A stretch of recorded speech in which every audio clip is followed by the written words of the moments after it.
Voilà.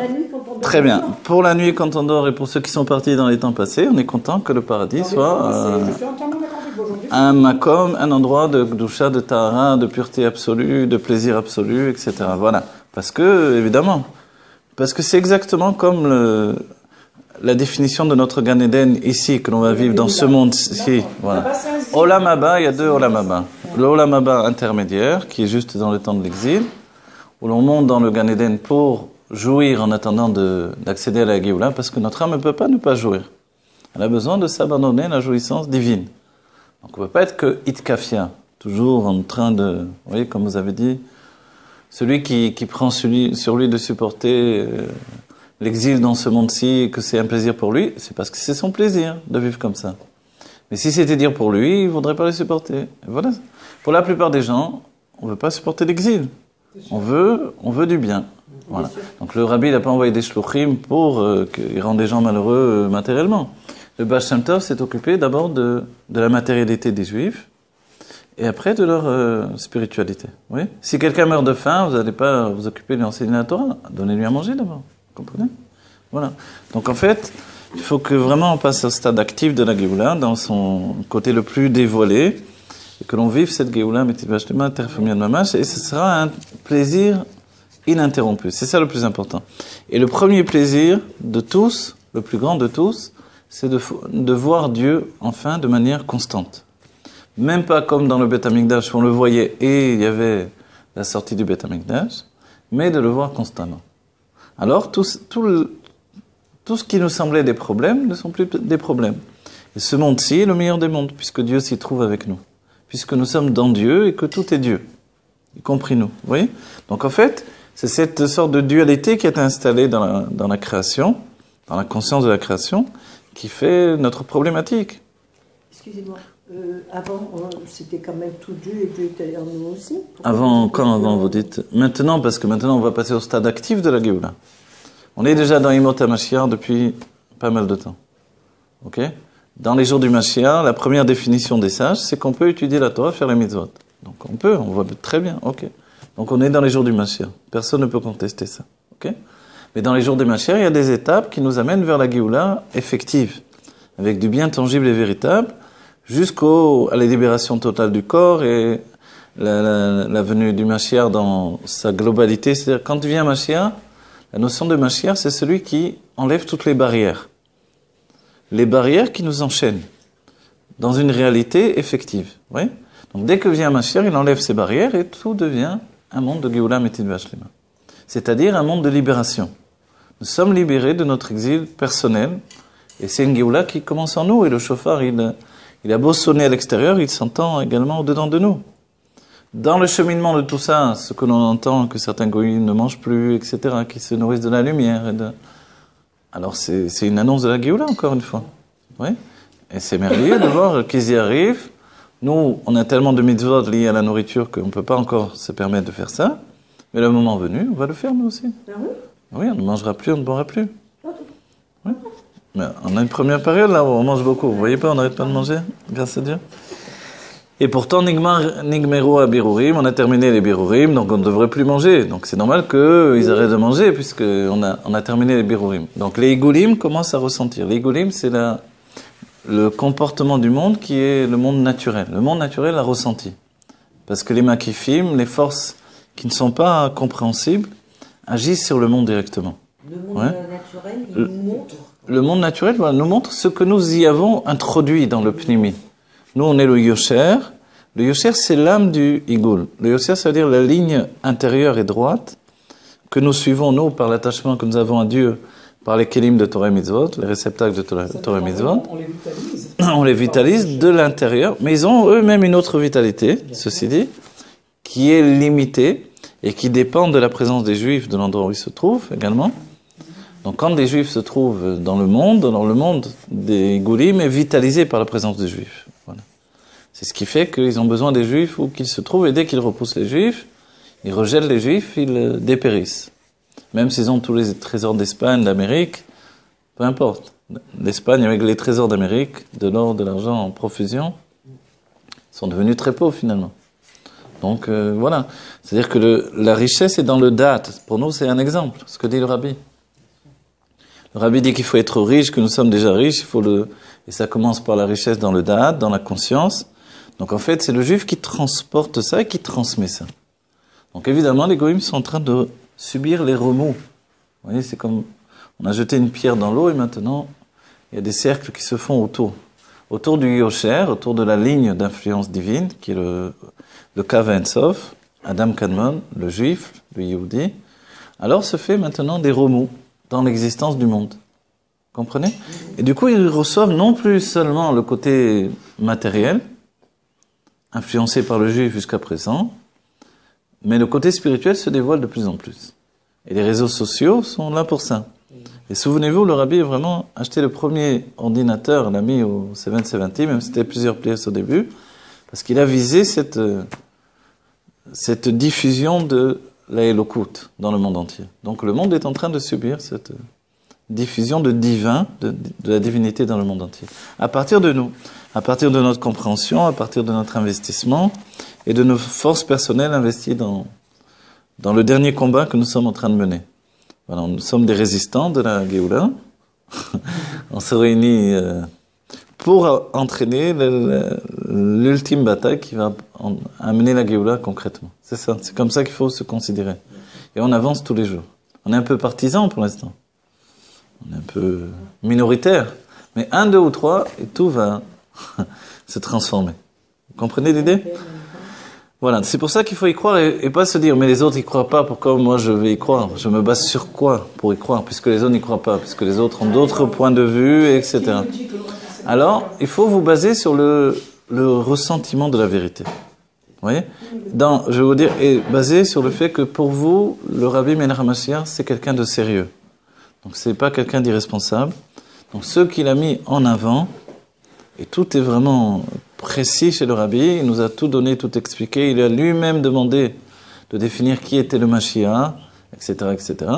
Et il a dit ouvertement qu'il s'appelle Menachem, qu'il se trouve au 770, etc., tout ce qui est rapporté, avec les initiales de Miyad, où il a dit Menachem, Yosef et Dovber, etc. Vous voyez, le Rabbi précise jusqu'au bout, si les gens ont du mal à entendre ça, c'est une autre difficulté. Mais, pour ceux qui ont encore des yeux pour voir et des oreilles pour entendre, le Rabbi a tout dit. Ok, donc on n'est pas, et comme ce n'est pas un irresponsable, il nous a pas mis sur le front pour nous faire tuer. Il nous a mis sur le front pour entraîner la Géoula Amitit V'Hashlema. Vous voyez ? Et le dernier rempart, je vous le dis, c'est la vie et la mort. C'est toujours comme ça. Le dernier rempart, c'est la vie et la mort, et ce qui dérange les gens, c'est l'idée que un rabbi puisse mourir. Et le rabbi nous a préparé graduellement. D'abord, les tzadikim ne meurent pas. Après, en réalité, le chidouche de la génération, c'est que non seulement le rabbi précédent est encore vivant et qu'il est en bonne santé dans son corps. Le rabbi a dit très ouvertement ça, plus d'une fois. Et le rabbi a précisé, le nassier de la génération n'a aucune interruption, il continue à vivre dans son corps physique sans aucune interruption. C'est le rabbi qui a dit ça. Parce que tout l'enseignement de la Chassidut Chabad, en définitive, c'est de comprendre que l'âme est éternelle, mais on va dire, bon, la Torah nous donne déjà, et peut-être même les goïms le savent, ok? Les chrétiens ou les hindous, etc. Ok. Alors quel est le chidouche du judaïsme? Si c'est de dire la même chose que les autres, c'est que le corps est immortel. Mais comme le corps, a priori, il est un peu sourd d'oreille jusqu'à présent, alors il faut le bouleverser. Et peut-être que quand on entend effectivement que des gens, des goïms, commencent à ne plus manger, boire un peu d'eau une fois par semaine ou des choses comme ça, on se dit comment ils font? En fait, c'est déjà un pas vers la Géoula qui est en train de se concrétiser. Donc le monde va vers ça. Et même si au début on va faire le repas du Léviathan, du Shorabar, donc on va manger, on va faire la fête encore. Le juif, il aime bien faire la fête. Il y a des peuples qui aiment bien faire la fête. Et le peuple juif, c'est l'un de ces peuples-là. Mais qu'est-ce que c'est là? Quoi tu te rends compte? Mais tu te rends pas. Mais parce que tu peux pas, mais en place dans une autre dimension. Mais oui, c'est pour ça que ça s'appelle Be'eser Hadat. Ça nous surprendra toujours, même si on se prépare, même si on s'y attend. Même. Comprenez? Quand tout à coup, voilà, vos yeux s'ouvrent et vous voyez que tout autour de vous, ce ne sont que des noms divins. C'est-à-dire que vous voyez Dieu. Alors quoi, il n'y aura pas de travail, il n'y aura pas... Ceux qui voudront travailler, travailleront un petit peu, mais très peu. Et on aura des personnes qui sont occupées à nous ramener de l'or, de l'argent, des diamants, etc. Et en échange, on leur donnera de la chassidut, de la Torah Chadasha Mititit. Le but du monde sera la connaissance de Dieu. Ce sera plus de se remplir les poches sur le dos de l'autre et de persécuter les gens et de voler, de tuer, de violer, ça c'est l'exil. Il faut bien qu'on arrête à un moment ou à un autre. C'est un enchaînement des choses. Vous voyez ?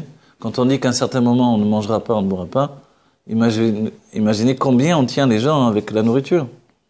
Comment on empoisonne les gens avec la nourriture, etc., etc. Vous voyez ? Les restaurants, Vous aurez tout ce que vous voulez dans la Géoula. Le Rabbi a dit très bien, quelqu'un veut son essai, qui veut réussir, et il a peur que la Géoula arrive entre-temps, il n'a pas encore réussi. Le Rabbi a dit, t'inquiète pas, tu auras tout. Voilà, le monde, Olam Keminago Noeg, le monde continue tel qu'il est. Donc il y aura toujours, il y aura toujours les bouteilles de vin, il y aura toujours les rues, les choses. Non, ça va. Vous comprenez? Ne vous inquiétez pas pour rien. Tout peut continuer comme ça, mais de manière géoulatique, si on peut dire. De manière divine. Donc la même chose, je peux boire un café dans la Géoula si je veux. Mais j'aurai plus la même raison de boire le café. J'aurai une fusion avec la Elokut dans le café. Vous comprenez? C'est différent. bien sûr. Et j'aurais peut-être pas besoin d'un verre, je pourrais le tenir comme ça à la main. Il va flotter dans l'air. Le bon directeur, ça peut devenir tout ça. Etc. Et les sages disent, il y aura des sandwichs sur les arbres. Il n'y aura plus de difficulté de vivre. Des habits sur les arbres. Des habits directement sur les arbres, des sandwichs sur les arbres. Voilà. On aurait besoin d'habits, franchement, ma femme. Eh ben, des habits de roi, bien sûr. Mais il n'y aura plus cette nudité, elle n'aura plus du tout la même... Non, on aura des habits de Géoula. Ah oui, Des habits de roi, des habits de... Bien sûr. d'accord. Je suis pas contre. On aura des blousons en cuir, des sentiers. Donc tu peux continuer Non, je à regarde. travailler. Les gens du sentier ne seront pas... Et les costumes trop pièces. C'est les Chinois. Alors, bon voilà, c'est-à-dire, on ne doit pas s'inquiéter. Pourquoi? Parce que l'optique a changé. C'est plus un monde transfiguré, il est transfiguré de l'intérieur. C'est-à-dire, a priori, la structure reste la même. Tout au moins dans un premier temps. Après, on aura atteint, nous, une autre sagesse. Voilà. Vous reconnaissez que c'est dur quand même. C'est dur, mais est-ce que c'est pas plus dur de continuer à vivre dans ce monde avec des crimes et des viols et d'accord, et des gens qui meurent de faim et tout notre argent qui parle dans des voleurs et d'essayer non, c'est pas insupportable tout ça. On est habitué à vivre comme ça. Quoi. Pas du tout. On est habitué quoi. Moi je me suis pas encore habitué en tout cas. C'est l'inconnu. Insupportable. Oui, l'inconnu, ça fait peur. C'est ça, c'est comme l'inconnu. Comment ça se fait qu'on paye l'eau? L'eau c'est Dieu qui la donne. Pourquoi je dois payer l'eau? Et comment ça se fait qu'on paye l'énergie, l'électricité Voilà. et tout le reste? Qu'on paye une fois l'installation de l'eau, ok d'accord, je comprends. Il y a même pas Après besoin. c'est fini. Non, disons une fois ils viennent, ils installent l'eau dans un immeuble, on paye ça 10 ans. Ok, ça va. Maintenant tous les jours je dois payer ça. Tu fais venir l'eau pour tout le peuple. l'eau, elle leur appartient. Comprenez? L'eau appartient à Dieu et tout, etc. Vous voyez? La terre, elle appartient à tous les juifs, etc. Donc, Alors, il n'y a plus personne qui a comprenez, besoin. tout Mais le est- monde a le droit de jouer de ça. dans l'idée de base, quand on rentre en Eretz Israël, chacun reçoit sa part de Eretz Israël. Mais en vrai, les missiles, c'est dans la Torah aussi. Oui, c'est vrai. Mais quand ils sont là tout autant où on est riche. Du temps de Shlomo, il y a beaucoup de taxes parce qu'on était très riches. Alors c'est un plaisir de donner, bien sûr. Et puis, On, s'il y a on de donne, l'affaire, c'est comme de donner un pan, vous voyez. Vous attachez au roi. Alors oui, c'est un plaisir de donner. Ça partait au Beth Amikdash, ça partait pour le bien de... Mais tout le monde était riche.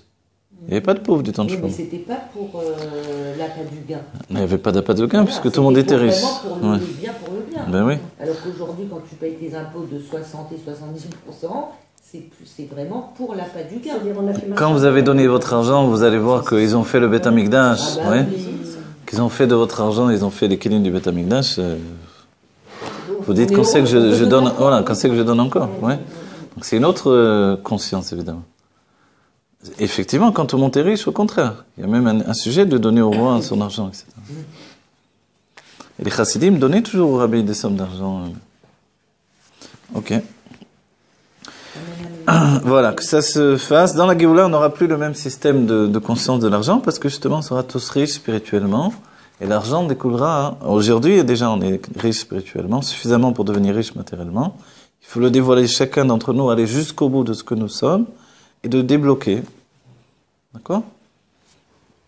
Que ça soit dans tous les niveaux. Voilà, on souhaite à chacun, que ce soit ce cours, que ce soit un cours de Bakasha pour chacun, de demande pour chacun, chacun réussisse dans ses entreprises pour Amen. recevoir sa richesse. Amen. Que ça soit par tout simplement l'amour de l'autre juif, de son investissement pour concrétiser des cours de chassidut, pour la diffusion de la chassidut, que ce soit par l'écriture, par la peinture, par j'en sais rien, le théâtre, le cinéma, tout ce qu'on veut, parce que tout devient un outil pour diffuser la Elokut. Vous comprenez? Donc il n'y a pas de difficulté. Dans la technique, il y a des difficultés encore humaines. Ces difficultés humaines, on doit les dépasser. D'accord? Est-ce que la Ces difficultés humaines, c'est juste des difficultés de perception, en fait. Est-ce que la difficulté, elle vient du fait qu'on ne croit pas en ce qu'on est? Première chose, on ne croit pas en ce qu'on est. Deuxième chose, on doit arriver à ce que l'on est vraiment, véritablement. Voilà. Je dois croire en ce que je suis, comme un Ouman. Vous savez la définition du mot Ouman en hébreu, qui veut dire artisan, qui ne veut pas dire artiste. Non, Ouman, c'est très bien. C'est très bien, Ouman, je ne sais pas, mais artiste, c'est artisan en hébreu. Et le mot Ouman, il est basé sur deux compréhensions. Ouman, c'est la chose Emouna, c'est la foi. Donc un artisan ou un artiste qui n'a pas de foi, il ne va rien faire de sa vie. Et une autre chose, l'Itamen, vous voyez, le Imoun, c'est s'habituer, travailler de plus en plus. Et les deux sont liés totalement. C'est-à-dire, à chaque fois qu'il s'engage dans un nouveau projet, il a de nouveau une nouvelle Emouna. Ça y est, je vais réussir là cette fois, etc. Oui. Il y a dans lui quelque chose qui le propulse en se disant, ça y est, cette fois ça va marcher, etc. Oui. Et ça, c'est ce qui le fait avancer. Oui. Et pour la Géoula, c'est la même chose. On est en train de vivre ça. On est en train de le vivre d'une manière où on est des artisans comme dit le Hayom Yom, on est des travailleurs du jour. Notre but, c'est de repousser la nuit totalement. Donc on travaille pour répandre le jour de plus en plus. Le Rabbi l'a signalé, on est la seule époque à vraiment étudier la nuit, la seule époque à travailler la nuit, etc. À d'autres époques, non, puisqu'il n'y avait pas d'électricité. Donc les gens ne tenaient pas beaucoup à la lumière des bougies. Si vous avez essayé, on tient 1 heure maximum. 2 heures maximum. Et alors, après on peut plus. Donc en fait, aujourd'hui, on est la seule génération qui travaillons dans la période de la journée qui n'était pas occupée. Donc on fait un travail qui n'existait pas. Pourquoi on est relié à ça? Parce que justement, on repousse l'obscurité. Donc ces moments-là sont des moments où la lumière est encore allumée. Vous voyez? Donc c'est bien aussi de garder toujours une lumière allumée dans la maison aussi, pour toujours repousser l'obscurité. Que jamais il y ait l'obscurité totale. Oui? Voilà. Quand on a des enfants, on s'habitue à ça, à garder toujours une lumière allumée. Voilà. Voilà. Toujours une lumière allumée. Bon, donc on s'occupe pas, c'est Dieu qui donne la parnassa, donc. Mais on repousse l'obscurité, c'est très important. Oui. Certaines personnes, le Shabbat, éteignent tout avec un compteur comme ça, surtout dans le noir total. Mais quand on a des enfants, c'est très dur. Vous levez dans la nuit, etc. Et puis c'est angoissant, franchement. Moi, ça m'angoisse, tout éteint. Tout s'éteint sauf la cuisine, le Shabbat. Non, voilà, alors, si vous laissez une pièce, ça suffit. De la pièce, après, la lumière se répand. Donc en fait, on est une génération, comme l'enfant, les enfants ont peur de l'obscurité, c'est parce qu'un enfant vient du monde de la lumière, donc il ne peut pas supporter l'obscurité totale. Donc il faut lui donner cette lumière dont il a besoin. Et nous aussi, on doit s'habituer à la lumière. Vous vous rappelez, le Baal Shem Tov a dit qu'il aimait beaucoup la lumière, qu'il aime beaucoup la lumière. Dès qu'il y avait des moments où ils n'avaient pas de quoi éclairer, ils n'avaient pas trouvé de bougies, etc. Une fois, le Baal Shem Tov leur a dit, allez chercher de la neige. Et avec de la neige, il a fait des bougies de neige, il les a allumées. Et ça a éclairé la pièce. Voilà. Donc aujourd'hui, grâce à Dieu, on peut faire de l'électricité. Et ça, c'est merveilleux. Alors, l'électricité, surtout que c'est la lumière qui vient d'en haut, très souvent. Vous voyez? Plus une lumière qui vient d'en bas. La bougie, elle vient d'en bas, elle monte vers le haut. Cette lumière, elle vient d'en haut, elle nous éclaire vers le bas, en fait. Ça nous désigne, ça nous souligne vraiment que c'est une lumière qui vient d'en haut, de Dieu. C'est un cadeau de Dieu, en fait. C'est un cadeau merveilleux, vous vous rendez pas compte. Franchement, quand on réfléchit, on se dit comment il faisait, quoi. Les gens aiment le passer, ok. Mais tu aimais bien sortir dans la neige dehors pour aller aux toilettes? Tu aimais bien pas avoir de salle de bain? Ouais. Donc le passé, il a ses limites quand même. Il y a un groupe de gens, on peut dire, de l'obscurité, qui se sont appropriés ce don de Dieu pour l'humanité. Exactement. Et en fait, qui en font un business, et c'est des vampires, quoi. Voilà, exactement. Ce sont des vampires, ce sont des vampires. et tu payes il y a des gens à qui on coupe l'électricité ou l'eau parce qu'ils n'ont pas de quoi payer. De quoi payer, exactement. Alors qu'en fait, ça appartient au monde. Exactement, c'est un bienfait de Dieu. Et c'est pour ça qu'on arrive à la fin de cette période. Voilà. C'est une obligation. Ça va exploser, ça va imploser de l'intérieur et tout va devenir un monde où tout nous est permis. Et notre richesse, elle est comme ça. Notre richesse, elle est de posséder ce que l'on a déjà. Donc en fait, on a tout, à nous d'en prendre possession. C'est vrai que c'est l'agonie, sans qu'on s'en rende compte vraiment, mais c'est l'agonie de tous les systèmes qui sont en train de tomber. Ces systèmes qui sont en train de sucer la moelle du monde, en fait. Vous comprenez? Le monde a essayé de se débattre un peu à mai 68. Ah, le monde se réveille un petit peu, hop, immédiatement. C'est passé, tout est... Mais même la source de l'argent. Avant, une personne, elle était riche en or, en cuivre, en pierres précieuses. Et ils ont créé sur un bout de papier, avec des numéros dessus. Mais regarde, voilà, exactement. C'est des papiers, exactement. Avant, une personne, elle était riche, elle venait avec son or. Avec son or, exactement. On pouvait le peser. Il divin, quelque part. Exactement. Mais là, c'est quoi ce truc-là? Ils ont besoin d'argent, en avant, ils font des papiers, hop. Et nous, on travaille comme pour des bouts de papier. On pourrait faire ça avec une table. Et les papiers en question, ils viennent de la Révolution, en fait. Il faut se réveiller. À partir de la Révolution française, ils ont commencé à faire les assignats, les papiers qui avaient valeur de monnaie, etc. Exactement. Et parce qu'on avait coupé la tête du roi, donc tout avait perdu de sa valeur déjà. Mais en fait, ils amenaient l'or et on leur donnait un reçu. Et ce reçu, il faisait office d'argent. Et ça a commencé comme ça. Jusqu'à ce que finalement... Jusqu'à un moment où les gens, ils amenaient l'or, ils leur rendaient pas l'or. Comme ils sont en train de faire actuellement, tu mets de l'argent à la banque. Voilà. Et cet argent, il est virtuel, il rentre chez eux. Mais en fait, cet argent, il est que virtuel. Voilà. Donc aujourd'hui, on découvre tout ça. On découvre. Auparavant, on ne pouvait pas le découvrir. Il n'y avait pas les moyens de dévoilement autant qu'aujourd'hui. Donc tout ce qui nous permet, voilà, Internet, c'est finalement une chose bonne et mauvaise, mais le mauvais va disparaître. C'est l'obscurité qui s'est infiltrée dedans aussi. Mais tout ça, finalement, c'est pour diffuser la lumière également. Donc ce sont des moyens, voilà, des moyens mis en place pour diffuser la lumière. Le monde de la Torah s'est séparé en deux, s'est scindé en deux. Ceux qui ont décidé de s'en retirer, comme le monde orthodoxe, qui a dit « nous, on n'approche pas de ça ». Et dans le monde orthodoxe, certains comme nous, Chabad, heureusement, par le biais du Rabbi, on s'est investi justement pour repousser l'obscurité. Okay? Et c'est des partis pris dans le judaïsme. Ou se protéger du monde, mais le risque c'est de prendre un coup de poing à un moment ou à un autre, quoi. Premier tournant, donc de temps en temps, voilà. De temps en temps, certains sortent totalement de ce monde fermé. Ou alors de s'habituer également à vivre son judaïsme au sein même du monde de la diversité. C'est quand même plus logique. C'est plus logique, mais l'autre logique a aussi sa logique. Oui. La logique, elle est qu'un père préfère garder sa fille que de la laisser sortir en boîte de nuit où elle a plus de chances de mal tourner. Oui. Donc il préfère qu'elle soit à la maison le jour de Shabbat plutôt qu'elle tourne mal, évidemment. Ok.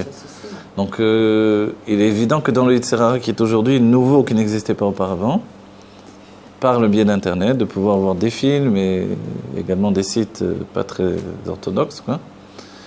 Alors c'est très dangereux, c'est sûr, c'est très dangereux.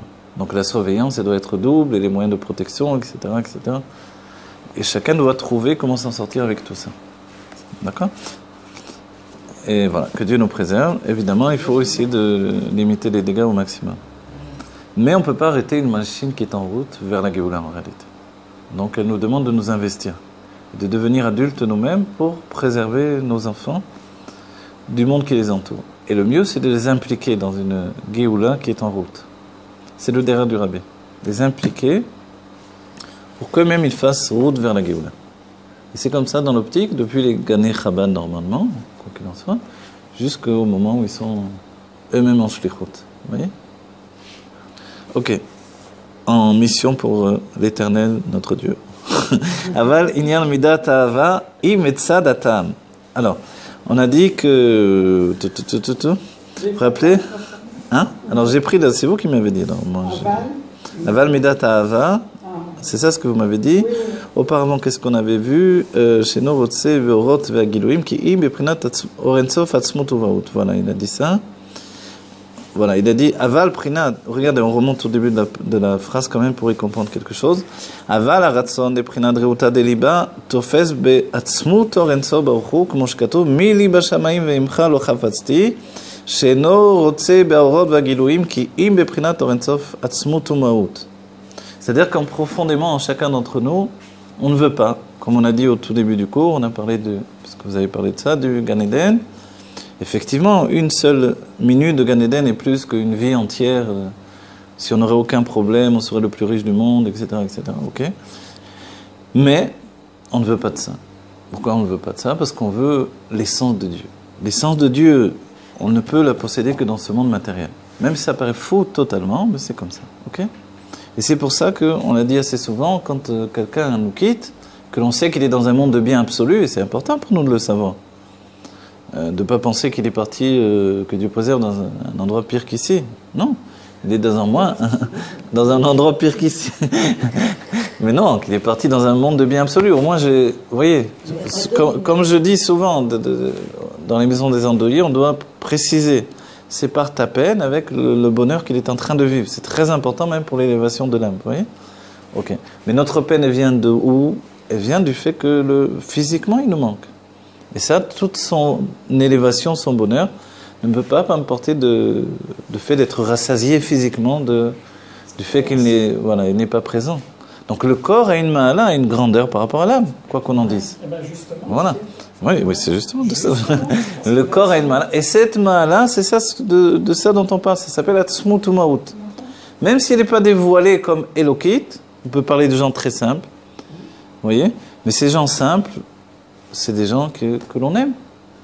Vous voyez? On n'attend pas d'un enfant qu'il nous récite toute la Gemara pour lui faire un baiser. On l'aime tout de suite, on le prend dans nos bras, et voilà, même s'il ne sait pas parler, il est merveilleux quand même. Vous voyez? Donc en fait, il n'y a pas de raisonnement intellectuel de ça, c'est un amour physique. Et cet amour physique, on ne peut pas le remplacer. Ce que l'on peut exiger de chacun d'entre nous, c'est de comprendre que l'âme, maintenant, aboutit à une évolution qui va grandir.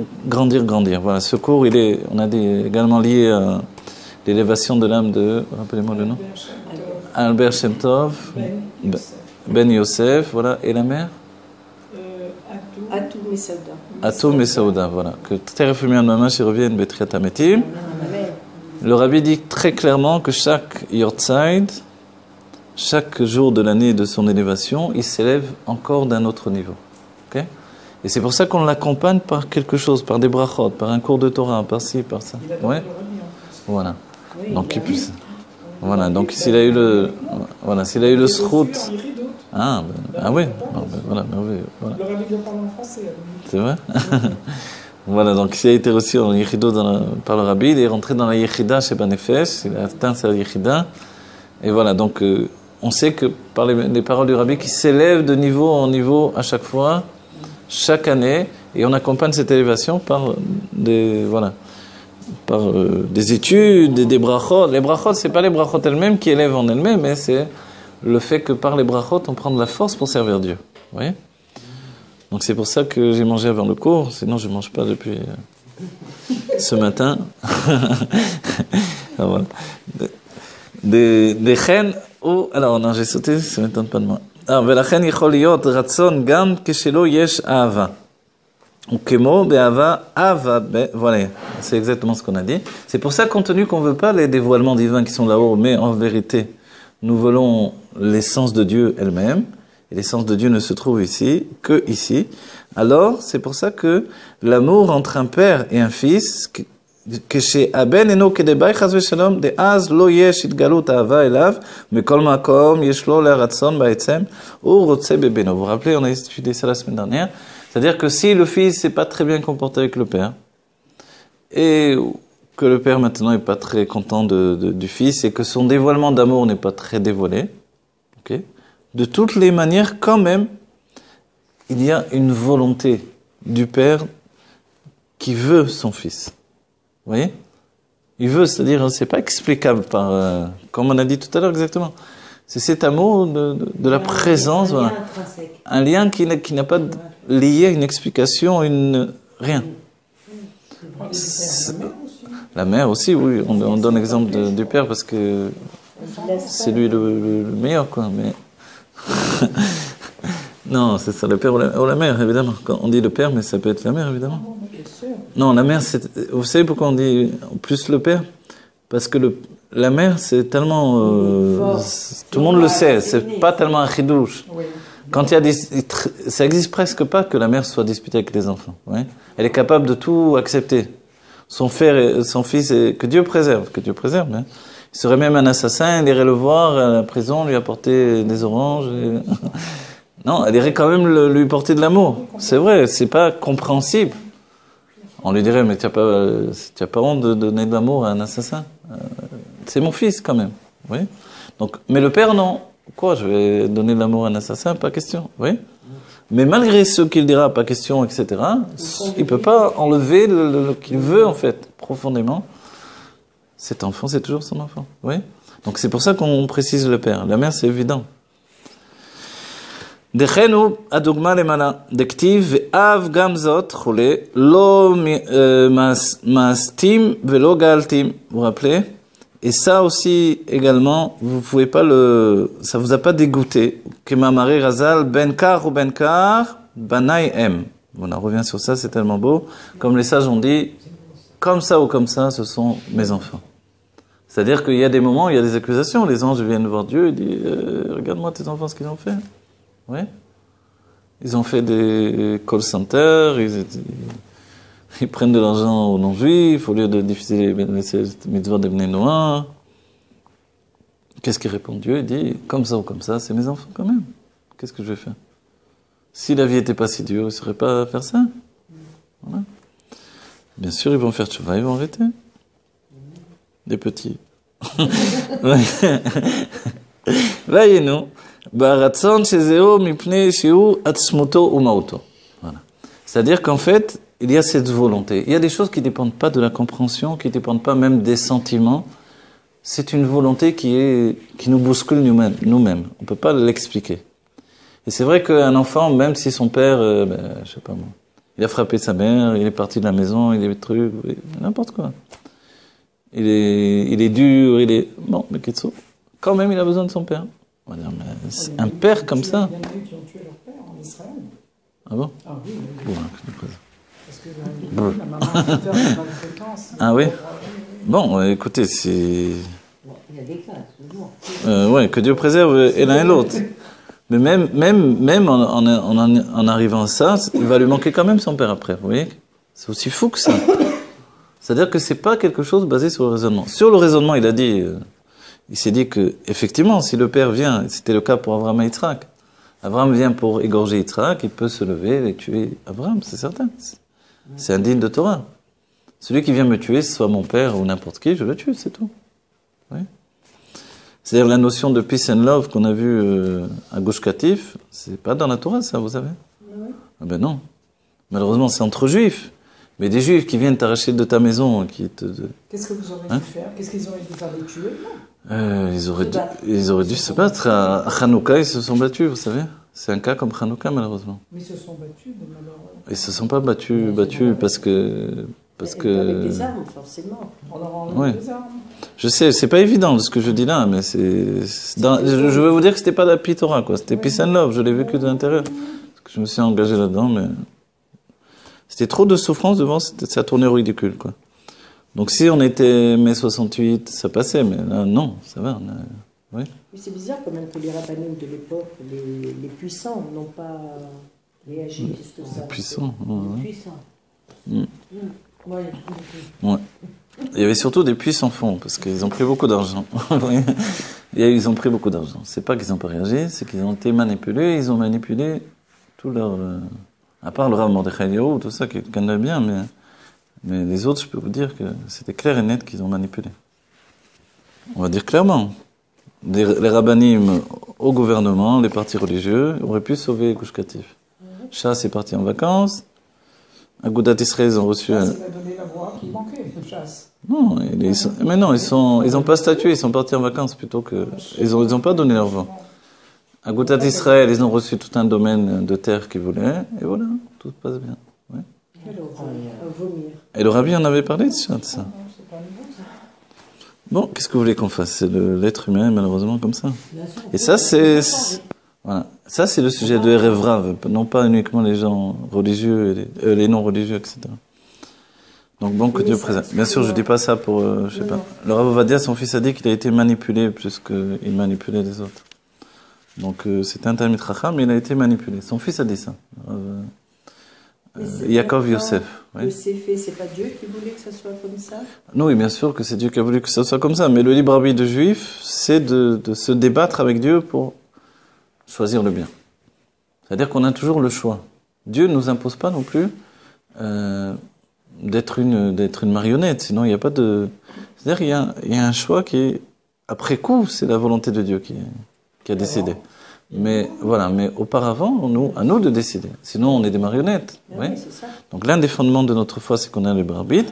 Après coup, on dit, bon, j'ai fait ce que Dieu a voulu. Mais tout autant, je me dirige vers le bien. Je ne peux pas dire ça pour le mal. J'ai tué quelqu'un, bon, c'est Dieu qui a voulu. Ah bon, vas-y, continue alors.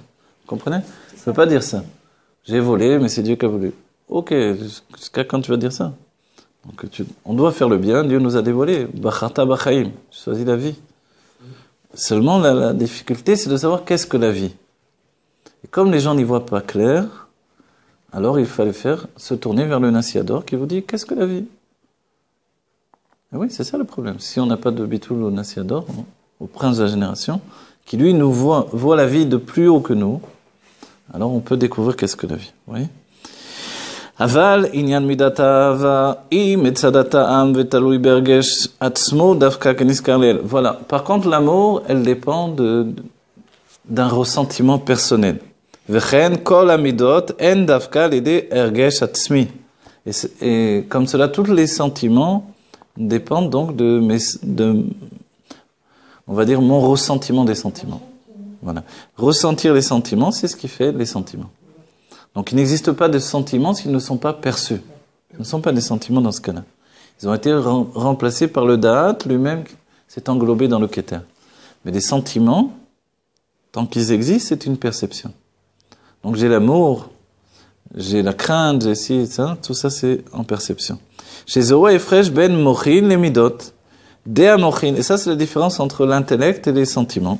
Dea mochin en beprinat bitul vaeder ergesh atzmi. Non, j'ai sauté. Vergesh. Voilà. Atzmuto. Je vois rien avec mes lunettes. Voilà.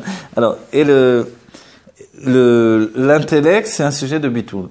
C'est une soumission. Le mot soumission, je ne sais pas s'il est vraiment adéquat. Je voudrais en trouver un autre, mais j'ai que ça sous la main. Et ça s'appelle donc un bitoul vaeder ergesh atzmuto. C'est-à-dire que je ne me ressens pas. Vous voyez? Ça veut dire, c'est-à-dire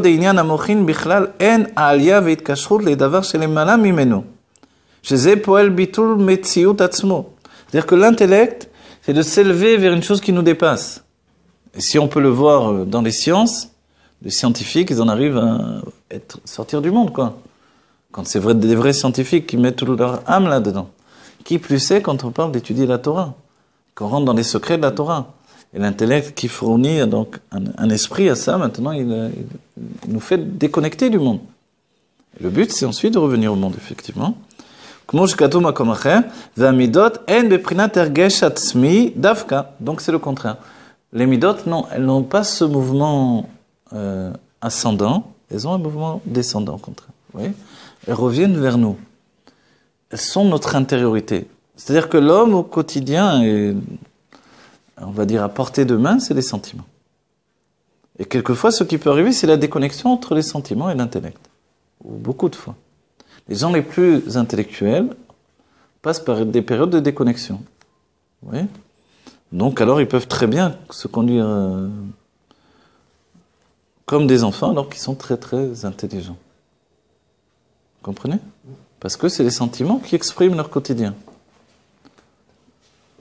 Et que dans l'étude seulement, ils dévoilent leur attachement à ce qui les dépasse, qui les entraîne vers le haut. Et le but, c'est de créer le pont entre les deux. Ce que Freud croyait impossible, et que Rabbi Rachab lui a dit, oui, c'est possible, bien sûr. C'est le but du Rabbi de donner au chassid, par le biais de la chassidut Rabbah, d'y arriver. De créer un pont entre l'intellect et les sentiments. Donc nos sentiments se raffinent de plus en plus. C'est Bederer Mimele, de manière automatique. par le fait de l'élévation justement de l'intellect. Ve'alken hagilui bamidot ou lemata arbe mi bamochin. Le dévoilement divin qui se fait dans les midot, c'est bien en dessous que ce qui se fait dans les mochin, dans l'intellect. Ve'agam sheze gufa ma shemasig et tov areze bamochin. Et on peut dire que lorsque l'on ressent le bien divin, alors c'est justement dans les mochin. Un tov adavar, voilà. En bas, il y a une note, une précision. C'est liot tov adavar, lorsqu'il ressent que la chose est bonne. C'est-à-dire qu'il étudie la Elokut, il voit que c'est bon, j'étudie ça, je me dis, c'est la vérité, c'est bon ça, ouais. Ça, c'est l'intellect qui peut l'apprécier. Les sentiments... Hein? Alors, areze bamochin, d'abord, dans un premier temps, c'est l'intellect. Il naît à saga bamochin, urak tov adavar be'etzem, lo mashelo tov. Le point de différence, c'est que voilà, les sentiments, eux, vont ressentir que c'est bien pour moi. L'intellect sent que c'est bon. C'est-à-dire, il n'a pas de recherche personnelle. De dire, je veux comprendre ça pour moi. Non, je veux comprendre ça pour le comprendre.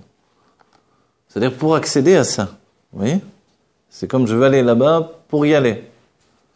Les sentiments diront, je veux aller là-bas pour profiter. Avoir du plaisir de ça. C'est différent. Il faut les deux dans une vie. Alors, mais c'est l'intellect des sentiments qui domine dans ce cas-là. Lorsqu'on veut la chose qui soit du bien pour nous, l'intellect des sentiments, ou les sentiments de l'intellect, si vous voulez, d'un certain point de vue, oui. Ou l'un ou l'autre, un intermédiaire entre les deux, oui. Effectivement. Ki imraka ilui ve ayoker shel adavar. Vous voyez? L'intellect, lui, il a en lui cette notion de le ilouï et le yoker. Le ilouï, ça veut dire l'élévation, vous voyez, la spécificité merveilleuse de la chose. Et le yoker, c'est-à-dire ça vaut combien? Je donne tout mon argent pour ça. Tellement c'est élevé. Ouais. La valeur. Ouais, la valeur est... Vous comprenez? Non, vous ne comprenez pas. Je sais que vous ne comprenez pas. Non, vous voyez, des fois, les gens vous disent quoi? Ils demandent 20 shekels pour le cours, etc. Mais tu te rends compte ce qu'ils te donnent? Apporte tout l'argent que tu as en banque, mets sur la table, pour avoir un enseignement du rabbi. Vous comprenez? Et quel voilà. enseignement? Voilà. C'est ça qu'il faut dire. Bon, alors je lui donne un petit peu, excusez-moi, je donne que ça. Oui? C'est ça l'état d'esprit. Par contre, quand quelqu'un va s'acheter, je sais pas moi, un paquet de chips, il va pas dire donnez-moi gratuitement, c'est honteux que vous faites payer, non? Oui, tout à fait.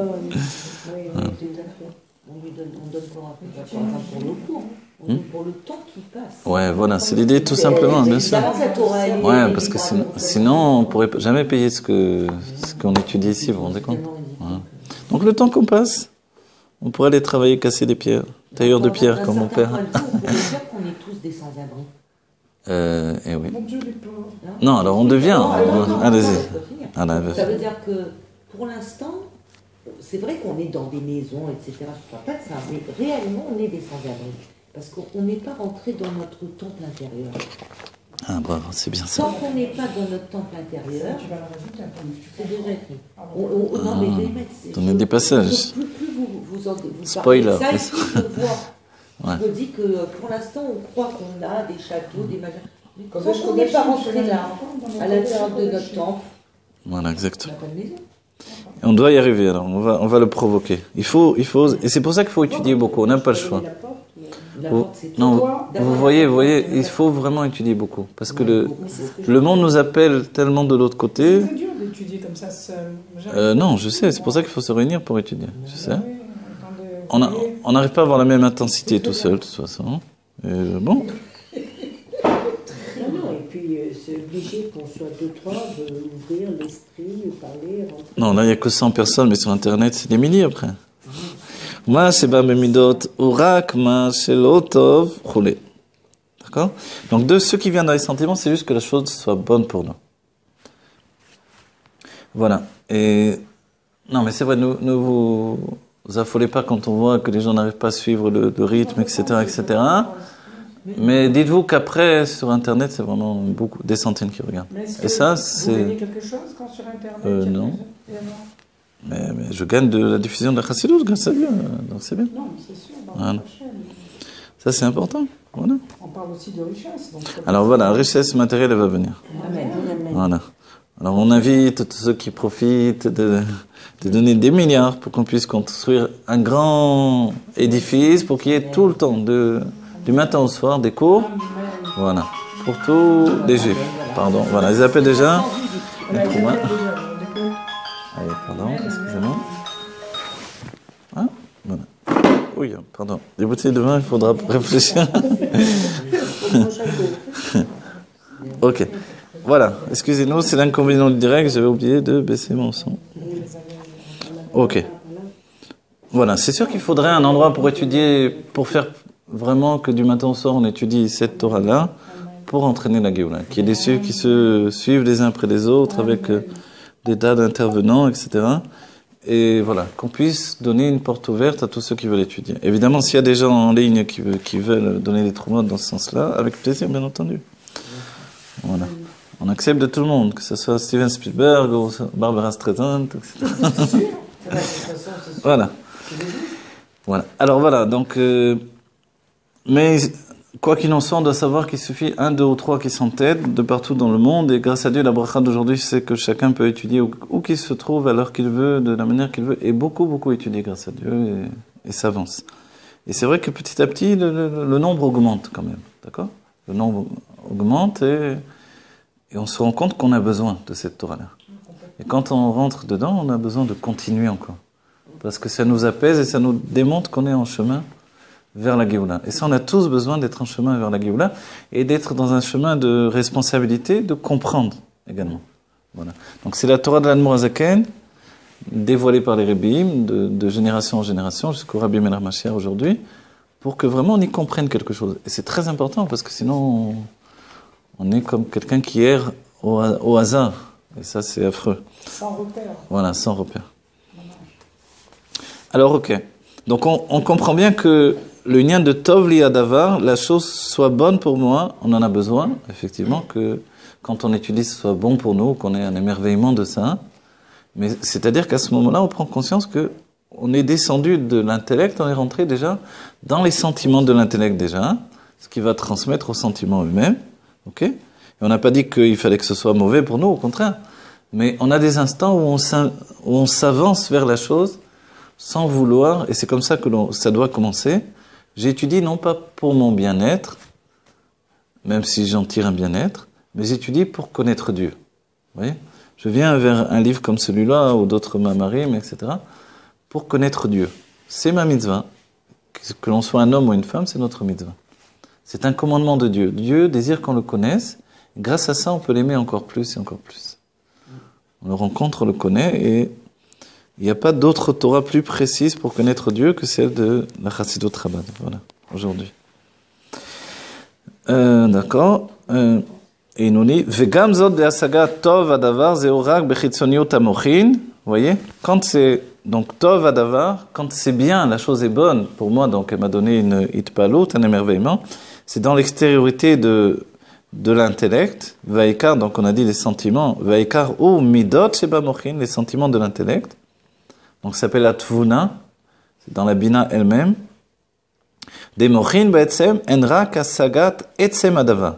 L'intellect, dans son essence, c'est juste de percevoir une chose dans son essence, en fait. Vous voyez ? C'est-à-dire, non pas de la percevoir et d'en tirer un profit. C'est pour ça qu'on dit que les forces du mal n'ont pas les omazé dans la chokhma. Dans la sagesse divine, il n'y a pas les forces du mal de l'autre côté. Alors que dans tous les niveaux, il y a les forces du mal qui en correspondance. On dit pourquoi il n'y a pas ? Qu'est-ce qui s'est passé là ? C'est parce qu'elles ne peuvent pas venir étudier cette sagesse juste pour connaître Dieu, sans en avoir aucun intérêt. Ils ne peuvent pas.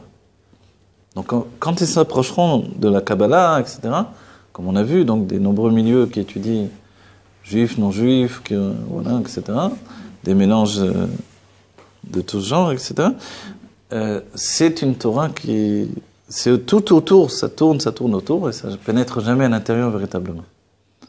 Donc ils mangent comme l'écorce du fruit sans jamais goûter le fruit à l'intérieur. Malheureusement pour eux. Mais ça peut être une introduction pour venir goûter le fruit à l'intérieur. Et pourquoi? Je n'ai pas très bien saisi. Pourquoi? Parce que, en fait, parce que l'être humain est basé sur le fait de venir pour profiter. Et dans les forces du mal, ou même dans les goulim, il y a un profit personnel. C'est aussi un point de différence, justement, entre le peuple juif et les autres peuples.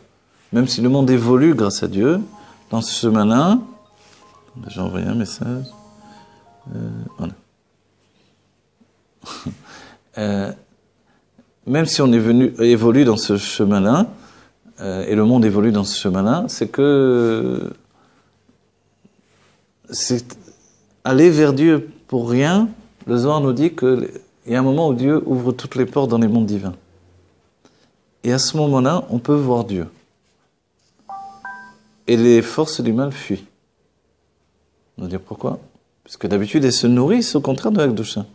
C'est parce qu'à ce moment-là, elles n'ont aucun intérêt. Au contraire, elles disparaissent. Ça voudrait dire maintenant qu'il n'y aurait pas un seul juif qui n'aurait pas en lui un profit, quel que soit personnel, de faire l'étude.